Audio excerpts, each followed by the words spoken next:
मंडळी राम राम, सर्वांचं स्वागत आहे आपल्या बेदळ्या कट्ट्यामध्ये. जरा महाराज अशा पद्धतीनं आज आलतो आम्ही कुठं माहिती आहे का, त्याच्या खाली आपण विहिरीला पोहण्यासाठी. मी या भैया आणि या ठिकाणी सगळं साहेब महाराष्ट्र पोलीस आणि इंद्रिया बी आहे सट्याचं, असं सर्वजण आला पोहायला.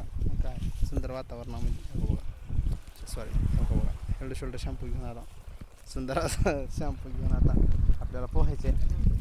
तुम्ही जर पाहत असाल साकंद या ठिकाणी बघा, लई जण होते पोहायला, परंतु आता बरेच जण निघून गेल्यात, कारण खूप वेळ झालेला आहे. 7:30च्या दरम्यान आम्ही आलो, 8 वाजल्या जवळजवळ. अशा पद्धतीनं गावची मजा जिकडे तुम्ही पाहू शकता.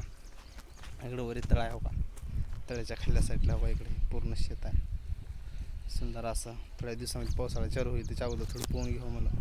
स्विमिंग पूलला जायचं विचार चालू आहे, वॉटर पार्कला. बरोबर ती कुठपर्यंत होईल काय सांगता येत नाही. त्याच्या अगोदर सुंदर असं एन्जॉय ते करावं म्हणून आज आलो. तर आपल्याला पोहायचं. आवाज येऊ लागला अजून कोणाचं, तर अजून कोणतं आलं काही, कारण फुल गर्दी आहे जिमला म्हणला सॉरी या ठिकाणी पोहण्यासाठी. पहिला 3रा टप्पा झालेला आहे, आता आम्ही 4थ्या टप्प्याची मानकरी आहोत पोहायला. प्रत्येक गँग प्रत्येक टीम वेगवेगळी येतात, पोहत्यात, एन्जॉय करायला चालल्यात. म्हणलो आज आपण बी जाऊ, कवा नाही ते आज आला. बघू, पाणी थोडं असं तसं दिसणार, थोडं स्वच्छ दिसणार, तरी एकदा पोहून बघा. घरी जाऊन डबल आंघोळ करणं झालं तर झालं मित्रांनो. तुम्ही सकाळी लवकर उठत जा, व्यायाम ते करत जाऊ. आम्ही बी आज गेलो घरी जाऊन सुंदर प्रकारे व्यायाम केलो, क्रिकेट खेळलो आणि मग इकडं आला. असं नाही की बाबा डायरेक्ट इकडं आला. चला हो, आता आपण मस्त पोहणार आहोत मित्रांनो. जर पाहता सर इकडं आहे गावच्या कडला विहीर, शाळा ती मोठी रामजनची. माशानी सर मला इंद्रिया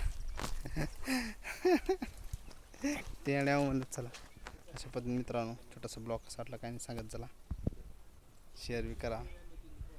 गावची हिर, सुंदर हिर. चला राम राम.